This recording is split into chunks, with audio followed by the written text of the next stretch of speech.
सगळ्या सोयऱ्यांची अंमलबजावणी आमच्या व्याख्येप्रमाणे करायची ही आपली मागणी. हैदराबादच्या गॅजेटसह सातारा आणि बॉम्बे गव्हर्नमेंटचे गॅजेट लागू करायचे ही मागणी. आंतरवालीसह राज्यातल्या सगळ्या केसेस मागे घ्यायच्या अशा एकूण आपल्या 9 मागण्या. जर नीट ऐकताय का तुम्ही? कशाला आरडा कशाचे इतका आवडा नाही येत कधीच मराठ्याचा. तुम्हाला एक काम सांगतो, फक्त खाली बसा, कुणाला म्हणू नका. 10 मिनिटात उरकितो. सगळे सायलेंट व्हा. सरकारला वाटलं पाहिजे शांतता मराठ्यांची. एक दिवस 288 उमेदवार पाडल्याशिवाय सोडत नाही. इतकं शांत व्हा. एकूण आपण केलेल्या मागण्या 9. सरकारने तारीख घेतली 13 जुलै. माझा मराठा समाजाला या संभाजीनगर मधून सांगणे. खाली रे बाबा, नाही बाबा तुझा तिकडे कडे होय तिकडे. तुला काय सांगा अवघड खेळ. मीच त्यांचं ऐकतो फक्त, तेच मग ऐकत येत, बाकीच्याला मोजितच नाहीत ते. 13 जुलै सरकारनं तारीख घेतली. मराठ्यांच्या साक्षीनं आपण सरकारला 13 जुलै तारीख दिली. आज संभाजीनगरच्या या लाखोच्या संख्येनं जमलेल्या जनसागराच्या साक्षीनं सरकारला जाहीर सांगतो, आज रात्र तुमच्या हातात. तुम्ही ठरलेल्या 9 मागण्या याची अंमलबजावणी करायची. बार बार मागण्यावर बोलायला वेळ घालत नाही, कारण माझा मायबाप समाज सकाळपासून रस्त्यावर याची जाणीव मला ठेवावी लागणार आहे. मी आजची रात्र सरकारच्या हातात आहे. आज पहिल्या टप्प्यातला समारोप हे एकूण 5 टप्प्यात राज्यात सगळ्या मराठ्यांना विश्वासात घेतल्याशिवाय निर्णय घ्यायचा नाही. हा आपला पद आहे आणि सगळ्या मराठ्यांना विश्वासात घेतलाय. म्हणूनच मराठी आतापर्यंत 1.5 करोड आरक्षणात गेले आणि मुलींना पण मोफत शिक्षण मिळालं. मी एकदम महत्वाच्याच विषयाला आज हात घालणार आहे, कारण बार बार वेळ बोलून आता वेळ घ्यायला तुम्ही दमलेले आणि मी पण दमलेलो. एक 10-15 मिनिटं बोलू का?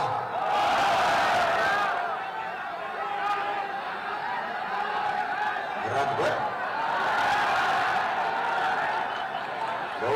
बारगडाचा कार्यक्रमच झालाय. आता तुम्ही मला इतक्या संख्येनं दिसताय. सांगितलं ना मी मोगा जगाच्या पाठीवर आणि या पृथ्वी तलावावर इतकी कट्टर मराठ्यासारखी जात दुसरी नसणार आहे. ना अन्नाचा तुम्ही ना अन्नाचा विचार केला ना पाण्याचा विचार केला. एकदा मी सरकारला सांगितलं होतं मराठी जात इतकी बेकार आहे, येणे जर एकदा मनावर घेतलं ना मुळात जायशी सुट्टी ती. अन्नाचा विचार करीत नाही, पाण्याचा नाही. त्याची परिस्थिती आज आली. फडणवीस साहेबांनी, शिंदे साहेबांनी समजून घ्यावं. त्या गायबाण्याच्या येवल्याच्या छगन भुजबळाच्या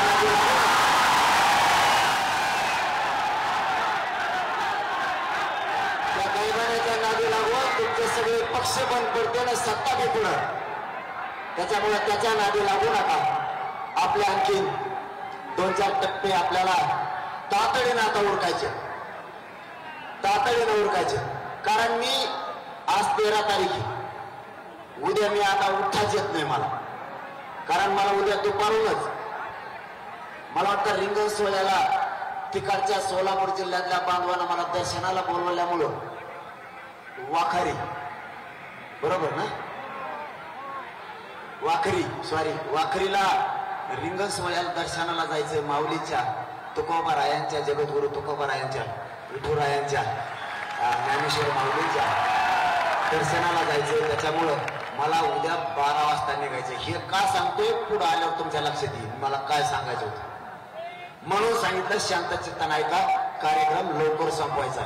कारण ही पहिल्या टप्प्यातला समारोप आहे. ह्यो जर एवढा झालाय तर मुंबईत गेल्यावर कसं होईल रे? फडणवीस साहेब आणि शिंदे साहेब तुम्हाला सांगतो मराठी मुंबईत येऊ शकतात बरं का, मला आजच्या झटक्यानं कळलंय. आणि प्रत्येकाच्या घरापुढे एक एक खुटी ठोकू शकते ते. तुमचे बंदूक फंदूक सुद्धा काही करू शकणार नाही मराठ्यांच्या वादाला. मराठ्यांना सरकारनं 13 तारीख घेतली. सरकारच्या हातात आजची रात्र आहे. सरकारने माझ्या मराठ्यांचा अंत नाही बघायचा. मराठ्यांना प्रथम माझी विनंती, जगा भुजबळाला दगडी घालायच्या आणि म्हणून आपण राज्यात शांतता राहायला ठेवल्या. मराठ्यांकडून शांतता असू द्या. आरक्षण देण्याची जबाबदारी माझी, मी तुमचा मुलगा आहे.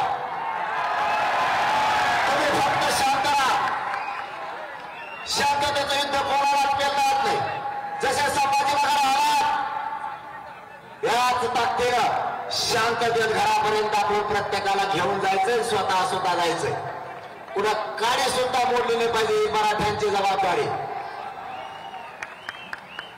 सरकारच्या हातात आज रात्रीतून सरकारने विचार करावा. मी उद्या निर्णय घेणार होतो, तेही या संभाजीनगरच्या बाजार असणाऱ्या माझ्या मराठा समाजाच्या समक्ष मी सांगणार होतो. उद्या निर्णय होणार होता, परंतु उद्या दुपारून मला माऊलीच्या दर्शनाला जायचं. मला वापस यायला, कारण 15 तारखेला मी तिथे, म्हणून मला उद्या दुपारी निघायला लागतं. 16ला मी वापस येणार. 17 तारखेला महाराष्ट्राची धाकटी पंढरी श्री क्षेत्र नारायणगडावरती माझी हस्ते पूजा ठेवली विठुरायाची.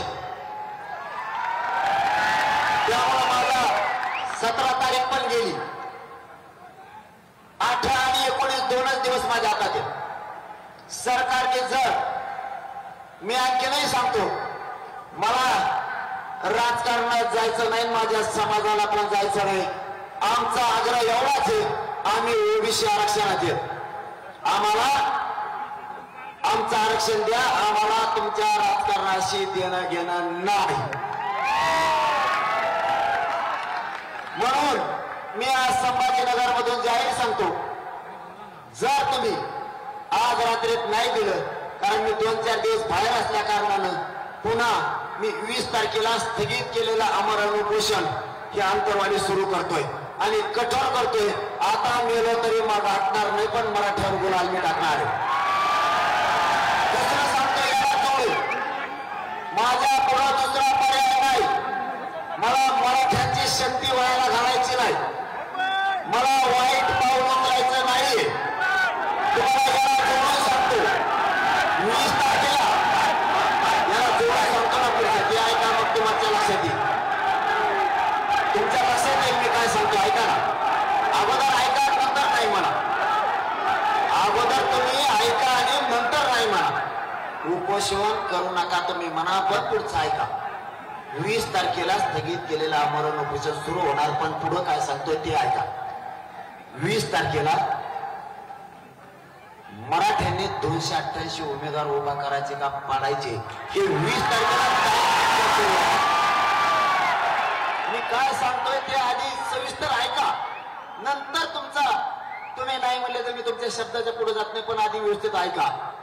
20 तारखेला मी आमरण उपोषण यासाठी सुरू करतोय की सरकारला मला पुन्हा एक संधी द्यायची की मला आणि माझ्या मराठ्याला मुंबईला पण यायचं नाही आणि तुमचे उमेदवार पण पाडायचे नाही. ऐका मी काय सांगतोय. सुधारले तर सुधारले, नाही सुधारले तर 288 पाडणार मी, 288 आणि मुंबईला बी जाणार मराठा. शेवटचा चान्स.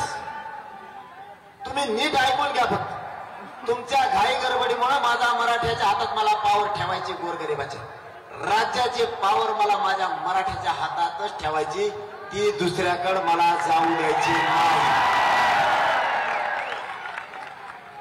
म्हणून माझं मत पूर्ण आधी समजून घेत जा. मला पुन्हा एक संधी द्यायची, कारण मी उद्याची उद्या सुरू करणार होतो. मी तुम्हाला मायबाप मानलंय, त्याच्यामुळे तुम्हाला कधीच मी खोटं बोलत नाही आणि तुम्हाला खोटं बोलून मी पाऊल उचलत नाही. मला उद्या सुरू करायचं होतं, पण मी 15 दिवसापूर्वी त्यांना वेळ दिल्यामुळं मी समाजाच्या आणि वारकरी संप्रदायाच्या नजरेतून पडल म्हणून मला तिथे जाणंही जाणं. म्हणून 20 तारखेला आपण तारीख डिक्लेअर करू. 20 तारखेला उपोषण सुरू करू आणि त्या दिवशी तारीख डिक्लेअर करू. महाराष्ट्रातल्या मराठ्यांची कोणत्या मैदानावर बैठक घ्यायची, ही बैठक याच्यासाठी मुंबईला कधी जायचं आणि 288 पाडायचे का उभे करायचे. कारण 20 तारखेला पुन्हा सांगतोय, 20 तारखेला तारीख डिक्लेअर करू आपण. महाराष्ट्रातल्या मराठ्यांना विश्वासात घेऊ 288 उमेदवार उभे करायचे का पाडायचे, एक. आणि दुसरं, मुंबईला किती तारखेला जायचं, या दोन्ही तारखे आपण 20 तारखेला तारखे ठरवू. पण 20ला आमरण उपोषण केल्यामुळं मधल्या काळात आले ठेप्याला तर चांगलं. त्यांनी जर या संभाजीनगरच्या मराठ्यांचा बोध घेतला, हे जर इथं सकाळी 11 रॅली सुरू झालेली, इथं किती वाजले रे, छगन भुजबळ आगोट लागत यात.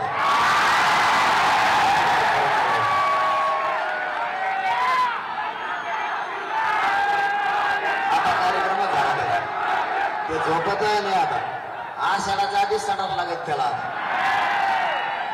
बरं बराबरी तरी कोणाची करावं हे बी त्याला कळत नाही राहत. मराठ्यांची कुठं बरोबरी करीत असतात का. अरे बाबा नुसतं मराठ्यांचं मग येत बी हालत आहे का. सगळं भुजबळ आणणार कोणतरी इमानाने वरून हेलिकॉप्टर दाखवायला हालत आहेत का मराठी. सकाळपासून उपास शेतकरी आला ना आणि मग आपण तर काही नाही, एक बिस्किट दिलं मला कोण काय चालता तुम्हाला बघितलं की मला ऊर्जा यायची. कारण तुम्हीच माझे मायबाप आहेत आणि तुम्हीच आशीर्वाद दिला की माझ्या अंगात हत्तीचं काय 10-10, 20-20, 100-100 हत्तीचं बळ चढतंय. मी कोणाला मोजतच नाही तुमच्या पुढे. माझा पण फक्त समजून घेत जा, मी जे पाऊल उचलतो ते तुमच्या हिताचं उचलतो. मी आडमुठा नाहीये. माझ्या जागेवर जर दुसऱ्या जातीचा नेता असताना एवढी पब्लिक म्हणलं एका दिवसात ठिकाणा केला असता. समजून घ्या मी काय सांगतो. आधी नुसतं गोंधळात राहू नका. मला तुम्हाला डाग लागून द्यायचा नाही आणि पावर बी तुमच्याच हातात ठेवायची. मला सगळं विचारपूर्वक वागायला लागतं. इतकी पब्लिक मराठवाड्यात जमली, नुसता मराठवाडा जरी बाहेर निघाला ना, मुंबईतल्या अख्ख्या लोकांना मुंबई सोडा लागन भाऊ. यांचे दांडुके काहीच करणार नाही त्या टायमाला मराठा ताराला लागल्या. पण मला खूप जबाबदारीनं काम करायचं. माझ्या मराठ्याला कुणी डाग लावू नये म्हणून 2 संध्या दिल्या. आता दिली 1 महिना वेळ. तुम्हाला बोलायला जागा करायची मला. त्यांना महाराष्ट्रातल्या जनतेच्या नजरेतून ते पडले पाहिजे. मला तुम्हाला बोलायला संधी आरडूच नका. आता तुम्ही खाली बसात म्हणू नका. तुम्ही गपचीप ऐका, काही होत नाही. महत्वाच्या विषयाला हात घातला. तुमच्या आरड्यामुळं गोरगरीब समाज हे बघा कडीला उभा राहायला जागा नाही तरी उभा राहिलाय. उगा गप बसा, नाही ते खाली बसा म्हणणाराला त्यालाच बाहेर काढा. ऐकून घे, उभा राहून दे, काय फरक नाही पडत. ऐकून घे, विषय लय महत्वाचा चाललाय आणि आरडाच करू नका तुम्ही. तुम्हाला सांगतो, मला मुलगा म्हणून माझ्या खांद्यावरती समाजानं जबाबदारी दिली. तुम्ही जसे मराठा सेवक येत तसा मी सुद्धा मराठा सेवक. काय वाजत आहे रे. अरे लावाना काढी दिला, मला काही सुचना नाही इकडे. मला वाटलं काय चाललं. अरे ते बंद करा ते. तेलेच आवडून राहिले. मला समजून घ्यायचा आधी शिका. माझ्या जागेवर दुसरा कोणी असता मला डाग नाही लावायचा कोणाला. आतापर्यंत काही करून बसला असता. मी इतकं फुकून पाऊल टाकतोय, इतकं फुकून पाऊल टाकतोय की मराठ्याला डाग लागून द्याय नाही. मराठ्याला एवढंही खर्च टोकून मी द्याय नाही. आरक्षण मात्र आणायला लागलं. आतापर्यंत 57 लाख मंदी म्हणजे 3 जरी धरले तरी 1.5 कोटीला आरक्षण मिळालंय. कोणाला खर्चटलं का. मुंबईला गेले सुखरूप माघारी आणले की नाही सगळे. नाही तर एखादा मला असता करा आंदोलन तसलं बी आणि ते पळून गेलं असतं जात बसून. मनोज जरांगे त्या औलादीचा नाही, तुमचं रक्त पिऊन माझा संसार का मोठा करणारी पैदास माझी नाही. मला म्हणून मी म्हणत असतो, मला डाव टाकून देत जा. सरकारने 1 महिन्याचा वेळ मागितला, दिला, तेच बसले. मला आणखीन डाव टाकू द्या, म्हणजे गिरीश महाजनला बेल्ट बदलायची येळ येईल. मला डाव टाकू द्या, कारण ते आपल्यावर डाव टाकायला लागले. तुम्हाला माहित नाही त्यांनी आज काय डाव टाकले? 2 ते 3 डाव टाकले. मी तुम्हाला 20 तारखेला सांगत. हो, ते थोडे सांगण्यासारखे नाहीत. म्हणून का? कारण जे संभाजीनगर मध्ये कधीच शक्य नाही ते आज सरकारनं करून घेतलं. संभाजीनगर मध्ये जी गोष्ट शक्य नाही ती आंदोलनामुळे इथं ठेवली. ही गोष्ट मी 20ला सांगतो, कारण मला बघू दे हे कशासाठी ठेवते, काय सापडेलं यांनी किंवा काही सापडून सापडलंय का यांना, यांचे प्रायव्हेट ड्रोन कशासाठी होते हेही मला बघू द्या. मी यांना वाटत असेल आम्ही करतोय ते नाही, पण ते काय करते मला 2 दिवसाच्या आत माहिती मिळती म्हणजे मिळती. म्हणून त्यांचा डाव मी यशस्वी होऊ देत नाही. त्यांनी 2-3 कामं आज केलेत, त्यांना त्यातून काय साध्य करायचं होतं हे मला कळू द्या. कोणी बैठका घ्यायला पाहिजेत त्या न घेता, जे ज्याचं हे क्षेत्रच नाही आरक्षणावर बैठक घ्यायचं त्यांनी बैठका घेतल्या. ज्या विभागाचं, ज्या संस्थेचं हे क्षेत्रच नाही, मराठा आरक्षणावर बैठका लावायच्या, त्या क्षेत्राने सुद्धा बैठका लावल्या. वाह, काय मराठ्यांसाठी सरकारची कूटनीती, काय तुमची नियती. फक्त यांनी याच्यात हात घातलाय का मला बघू द्या. म्हणून मी तुम्हाला सांगत असतो, मी जे काय पाऊल उचलतो तुम्हाला त्या आधी वाईट वाटतं. तुम्हाला घेतलेला निर्णय तुम्हाला असं वाटतं चुकीचा घेतला, किंवा तुम्हाला असं वाटतं आजच निर्णय घ्या, कोणचा पण समजून घ्या मी काय म्हणतोय. आणखीन 10 मिनिट जास्त जाऊ द्या, पण समारोप छाताडावर पाय देऊन तुम्ही जबरदस्त घेतलाय, म्हणून मला 10 मिनिटं जास्त बोलू द्या. तुम्हाला वाटतं आत्ताच निर्णय घ्यावा लगेच, पण मी ज्यावेळेस थांबतो ना त्याच्या पाठीमागं काही ना काहीतरी कारण असतं. मी ज्यावेळेस 7-8, 5-7 दिवस थांबतो ना त्याच्या पाठीमागं काही ना काहीतरी असतं. आणि ज्या दिवशी मी नंतर निर्णय घेतो त्यावेळेस तुम्हाला वाटतं याच्यासाठी थांबला होता आणि ह्योच निर्णय योग्य. पाडा म्हणलेला निर्णय योग्य झाला का नाही? असं असतं आपलं काम. आपण दम त्यासाठी धरतो, नाही तर काही पोट्टे काय म्हणायचे, मीच उभा राहतो, मीच खासदार होणार आहे. तू पाडला असता, त्याला पाडला असता, आम्ही पडलो असतो, जातीची किंमत गेली असती. सगळं दिमागाने खेळायचं. प्रत्येक वेळेस ताकदीचा वापर नाही करायचा, बुद्धीचा सुद्धा वापर करायचा. देवेंद्र फडणवीस साहेब सारख्या, अजित पवार साहेबांसारख्या, शिंदे साहेबांसारख्या, त्यातले त्यात महाशयाचा महाशय गिरीश महाजन सारख्याला सुद्धा डावात हरवणं सोपी गोष्ट नाही. आज छगन भुजबळाचा मिळत लागा, ते नुसतं बोलायचं म्हणून बोलतोय, कुकडं भरलतोय आता ते.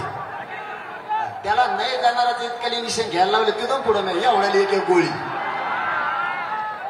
मी प्रत्येक वेळेस सरकार फसलंय आणि सरकारनं आपल्याला फसवायचं काम केलंय.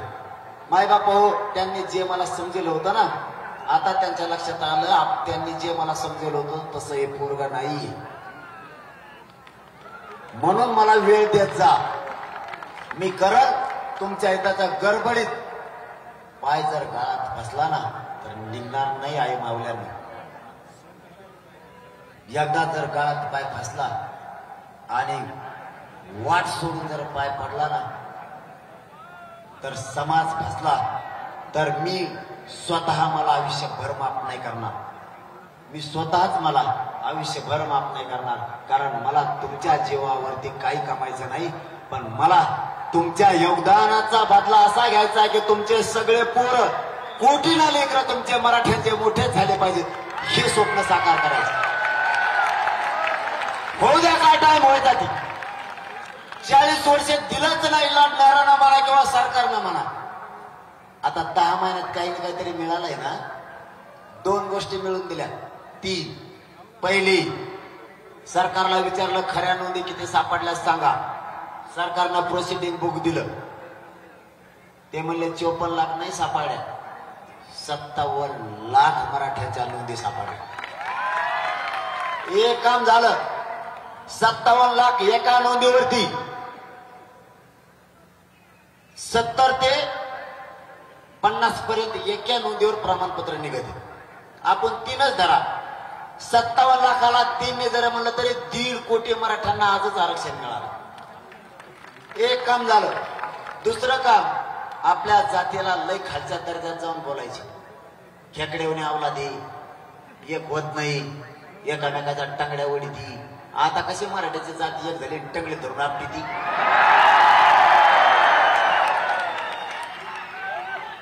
टंगडी धरून ओढीत होती ना. तुम्ही म्हणायचे ना मराठ्याची जात टंगडी धरून ओढीती. आता कशी टंगडी धरून मराठ्याची जात आपटायला लागली. कशी मजा आली. लीड तोडता तोडता कसा फिर चालता. सोपं नाही भाऊ. तुम्ही मला येणं समजत देत, मला काही येणं समजत येते. मला नाव ठेवले ते नाही. मग त्यांना दुसरं काही सापडत नाही. ते फक्त सोशल मीडियावर लिहिते.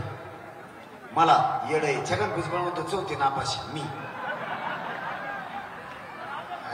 तुला काय सांगू रे. आता तू माझ्या पुढे मग सांगू तुला काच काय. मला म्हणताय मी 4थी नापाशी. काही नाव ठेवलेत मला. 4थी नापाशी. याला अक्कलच नाही. घटनेचा अभ्यास नाही, कायद्याचा अभ्यास नाही, काय ह्याच्यात नाही. हे गावठी ये काही ये. मी गावठी ये आडाणी असू दे. तुला काय करायचं. मी एकदम गेलेली केस. पण मराठ्याला तू आज छाताडावर बसून आरक्षण दिलं नाही. मी गावठी आहे जाऊ दे. पण मग खुटा उपटतो एक तुला ठोकल्याला. किती पगार ठोकलाय. तुला उपटाना म्हणून तो पडेल पिडेल सगळे ओबीसीचे नेते गोळा केले तरी उपटाना. अरे छगन भुजबळ, मी प्युअर येडा. तो पायावर चालवतो, मी टकुऱ्यावर चालवतो. पण तुला मी गोळ्या खायला लावल्यात का नाही. मी 4थी नापास नाही. मी शाळेतच गेलो नव्हतो. ढोरा माग होतो. पण तुला इंजेक्शनच माझ्यामुळे सुरू झाले. तुला घोटाळ्याचा धाक नाही, जेलला जायचा धाक नाही. मी काय बोलतो सगळ्यात जास्त एवढं धाक आहे तुला. तू किती फजिती चालली. म्हणून सांगतो तुम्हाला, तुम्ही फक्त मी ज्यावेळेस निर्णय घेतो ना, मला मुद्दाम या समारोप इतका ताकदवर झाला ना, अख्खा महाराष्ट्र याडा झाला. सकाळपासून ते म्हणतात बाप संभाजीनगरला फॅन गर्दी. फडणवीस साहेब आणि शिंदे साहेब, मी जाहीरपणाने सांगतो तुम्ही आरक्षण द्या. मी 20 तारखेला आमरण उपोषणाला बसणार आहे. तुम्ही नाही दिलं तर ह्या गर्दीवर एक लक्षात घ्यावा, ही फक्त संभाजीनगरची, छत्रपती संभाजीनगरची. मराठवाडा आणि महाराष्ट्रातली, विदर्भातल्या कुणबी मराठ्यांची, खानदेशातल्या कुणबी मराठ्यांची ही जर लवखंड ही लाट जर तिकडे निघाली ना, 300 किलोमीटर जागा लागणार ह्या काय मला चालायला नुसते 300 किलोमीटर. खरं सांगतोय, चाष्टावर आता नेऊ नका. एक संधी आणखी सरकारला द्यायची. मग नाही 20 तारखेला तारीख डिक्लेअर करायला ना. मी तुम्हाला काय सांगायला, मी 20 तारखेला सगळ्या महाराष्ट्रातल्या मराठा समाजाला बोलून घेऊ किंवा महाराष्ट्राची बैठक कधी लावायची ही तारीख आपण आपल्यात का होणार डिक्लेअर करू. 20 तारखेला तारीख डिक्लेअर करायची. 288 उभा करायचे कोणत्या दिवशी का पाडायचे या तारखेला ठरवण्यात येईल. त्या तारखेला महाराष्ट्रातल्या सगळ्या मराठा समाजानं अमुक अमुक मैदानावर यावं. 20 तारखेला तारीख डिक्लेअर करू आपण. 20 तारखेला बैठक नाही या महाराष्ट्राची. 20 तारखेला आमरण उपोषण सुरू करणार, पण त्या दिवशी आपण पुढची तारीख ठरवणार. या तारखेला महाराष्ट्रातल्या मराठ्यांनी यासाठी यायचं की 288 उभा करायचे का पाडायचे आणि दुसरं मुंबईला कोणत्या तारखेला जायचं.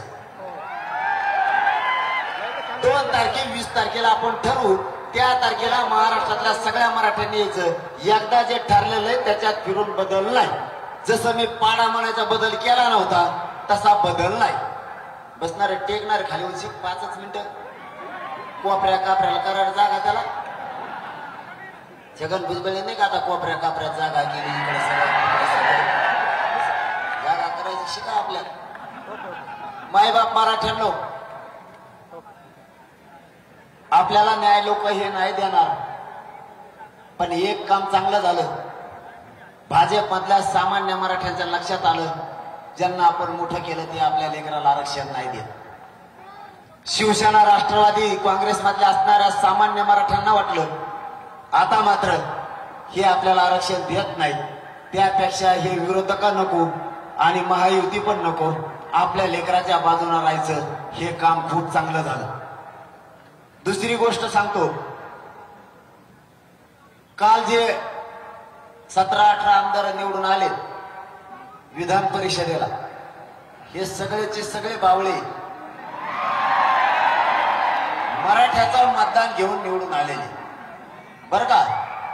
जेवढे आमदार हे मतदान होतं आमदाराचं, पण ते निवडून गेलेला आमदार आमच्या मतदानावर गेलेला. ज्या मराठ्याच्या आमदारांनी विधान परिषदेच्या आमदाराला मतदान केलं असेल आणि त्याच्या मतावर जो उमेदवार आमदार झाला असेल त्या विधान परिषदेच्या आमदाराला मराठ्याच्या मतदान केलेल्या आमदारांनी फोन करायचे आणि त्याला सांगायचं मतदान मी केलंय बा, पण जातीवाद करू नको. संभाजीनगरला इतकी बेकार रॅली निघाली होती. जातीवाद करणाऱ्याच्या मतदारसंघात जर ही रॅली गेली तर मी जबाबदार नाही असं त्याला सांग. तुमचा आनंद तुम्ही नक्की व्यक्त करावा. तुम्ही तुमची मिरवणूक अवश्य काढावी. मराठ्याच्या आमदाराचं मतदान घेऊ. मराठ्याच्या दारात जाऊन डीजे वाजून जर शिव्या दिल्या तर मी तो त्रास सहन करणार नाही. त्यामुळं मराठ्यांच्या मतदारांनी ज्यांनी आमदारांनी मतदान केलंय त्यांनी त्या ओबीसीच्या नेत्याला नीट सांगायचं मराठ्यांचा होणारा त्रास मी सहन नाही करू शकत.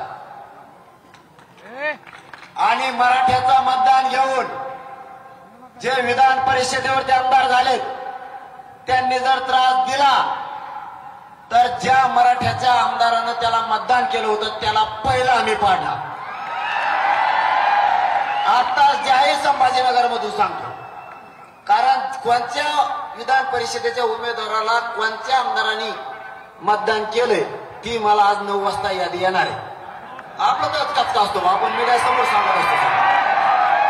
विधान परिषदेच्या कोणत्या आमदाराला कोणत्या मराठ्याच्या आमदाराने मतदान केलं.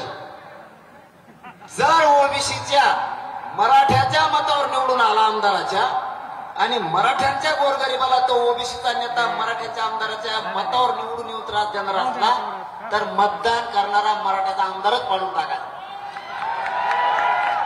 तो मतदान केलं म्हणून ते आमच्या मागे लागले. महाराष्ट्रातला कोणता ओबीसीचा नेता आता विधान परिषदेवर मराठ्याचा मतावर निवडून आला त्याला ह्या संदेश, आज तुमचा नाही धकत पिठेवर मराठ्याशिवाय कशाला विरोध करता. तुम्हाला मराठ्या पुढे असं करावंच लागत, कशाला आमच्या नादी लागता. इथं चपला सकट पाय पाड्याशिवाय पर्याच नाही दादा. ही लय बेकार जात हे मराठ्यांची. त्याचे त्या देव पकडे लईच दर प्राणी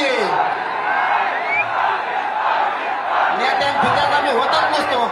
उद्या सकाळी मला गोळ्या घाला तरी मी तुमचा होत नसतो. तुम्ही जर म्हणले उद्या सकाळी 6 ट्रक भरून नोटा आणल्या तरी मी म्हणतो असतो विहिरीत होतो. तुम्ही जरी उद्या सकाळी म्हणले सकाळ सकाळ तुला पाठक मंत्रीपद तरी मी लाखानं उडीत असतो. त्याला पण मराठ्यापासून लांब जात नसतो. माया नादीत नाही लागायचं. माझ्याकडे किती पण आमदारांनी मंत्री येऊ द्या, मधल्या काळातलं याल ते ना, अगं बाय बाय बाय बाय, जीव मला गिनीतच नव्हता आणि माझ्या मराठीला गिनीत नव्हता का? तो काय भाषण काय बाकडा वाचत होता ते यासाठीच्या टायमाला. आता माझ्या असा चिटकून येऊन बसतो, वाटी मोडाची येळ आली हो मग गुढी घ्यायची. कोणी 54,000 मायनस गेलं, कोणी 36ने गेलं, कोणी 44ने गेलं. ते माझ्याकडे येतात आणि ते म्हणते पळलोच आता आम्ही.